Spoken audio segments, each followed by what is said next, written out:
Whenever a major crisis hits, information just comes flying at us from all sides, right? But how often do we stop and ask, how much of this is the whole story? Well, we're about to dive into how propaganda techniques, first perfected over a century ago, actually became the playbook for how governments shape our reality today, and how, in the process, they turn truth itself into a weapon. And that really brings us to the core question here. When you see a government statement or a campaign ad, what are you really getting? Is it the truth, a half-truth, or something else entirely? The line between them has become incredibly blurry. And that's not an accident. It's a strategy.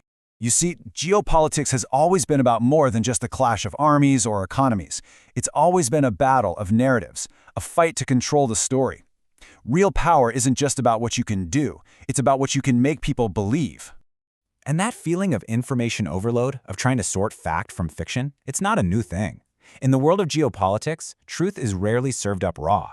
It's almost always filtered, shaped, and aimed at a very specific target.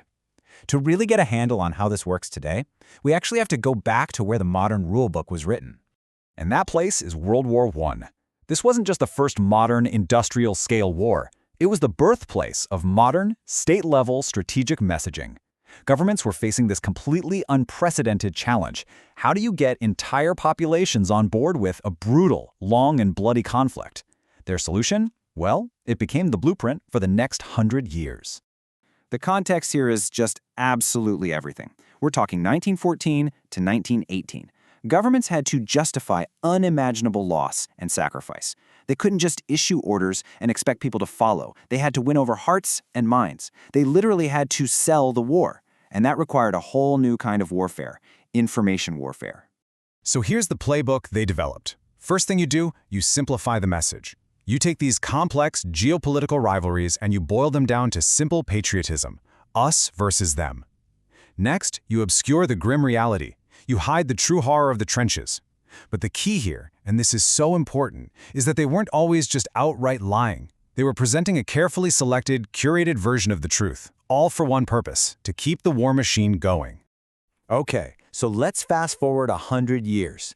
The technology has obviously changed. We've got the internet now, not just posters on a wall, but the core tactics from that old playbook, they are alive and well. And they're playing out in the geopolitical crises we see every single day. This is a perfect example of that through line. Back in World War I, you have these patriotic stories that completely hide the awful reality of the trenches. Fast forward to the Brexit debate, and you have claims of huge financial benefits being shouted from the rooftops, while the complex, difficult realities of economic trade-offs were often downplayed or just ignored. See? It's the exact same technique. You highlight a simple, appealing idea to cover up a much more complicated and less appealing reality. And once you see this tactic, you start seeing it everywhere. In the Sahel, governments announce these big, sweeping security plans to project an image of control, even when the reality on the ground is total chaos. In the war in Ukraine, both sides are carefully selecting which facts they release to keep morale up and win over international support. In the Middle East, you'll see aggressive actions constantly framed as purely defensive maneuvers. It's the same pattern, again and again. Facts are being deployed like soldiers on a battlefield.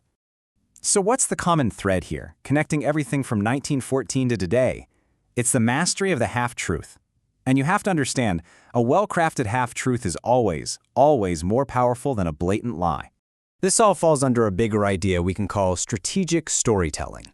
Now, the goal here isn't necessarily to lie to you with falsehoods. It's about building a compelling narrative that serves a purpose, whether that's winning an election, justifying a war, or securing an alliance.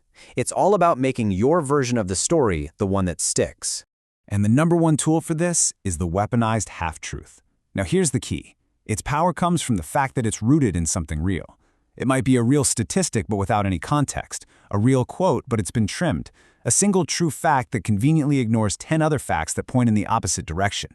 It's just believable enough to swallow, but misleading enough to be incredibly effective. The real danger here is that this isn't just some one-off trick. It's a process. It starts with one believable half-truth. Then that half-truth gets repeated and amplified and spread around until it just hardens into what feels like common knowledge. And the cumulative effect, over time, is the systematic erosion of public trust. I mean, think about it. If we get to a point where we no longer believe that our governments or our institutions are giving us the full story, how can we possibly solve any real problems? So this really brings us to the fundamental challenge we're all facing today. If governments and political groups are constantly playing this game of strategic storytelling, where does that leave the rest of us? How are we supposed to navigate this information battlefield?